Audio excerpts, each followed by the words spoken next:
আসসালামু আলাইকুম ও রহমতুল্লাহি ওবরাকাতু। সুধী দর্শক, আমার নাজমুল ইসলাম চ্যানেল থেকে আপনাদের সবাইকে শুভেচ্ছা রইল। আজ আমি যে বিষয়টা বলবো সেটা আছে বাংলাদেশের পুলিশ এবং বিচার বিভাগ সম্পর্কে।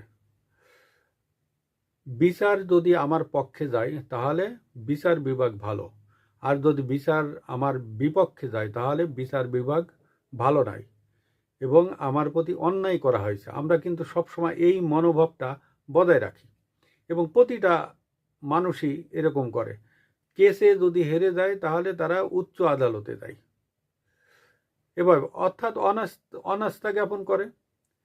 কারণ বিচারটা আমার পক্ষে যায়নি, আমি অন্যায় করেছি, অন্যায় করার পরেও আমি জানছি যে আমি অন্যায় করেছি, তারপরেও আমরা উচ্চ আদালতে যাচ্ছি অন্যায়টা উপভোগ করার জন্য, যে আমি অন্যায় করেছি, আমার সাজা হবে না। এ হচ্ছে বিষয়।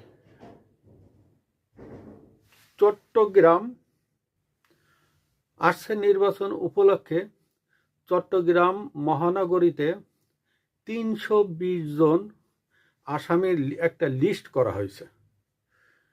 এই ৩২০ জন হচ্ছে দুষ্কৃতী হিসাবে চট্টগ্রাম মহানগরীর পুলিশ বিভাগ এটাকে চিহ্নিত করেছে।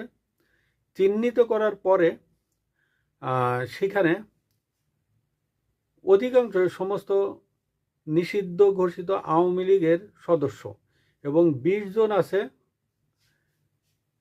বিএনপির, এবং এই ৩২০ জনের ভিতর বাইরেরও কিছু আছে, কিন্তু পরিমাণ খুবই কম। বিএনপির যে ২০ জন আছে এইটা নিয়ে তাদের চট্টগ্রাম মহানগরীর হাইকমান্ড তারা অনাস্থা জ্ঞাপন করেছে এবং তারা অসন্তুষ্টি প্রকাশ করেছে। শেষ পর্যন্ত তাদের চাপে অনেকের নাম প্রত্যাহার করা হয়েছে। অনেকের নাম প্রত্যাহার করা হয়েছে। তার মধ্যে ছিল চট্টগ্রাম মহানগরীর শহর যুগ্ম আহ্বায়ক,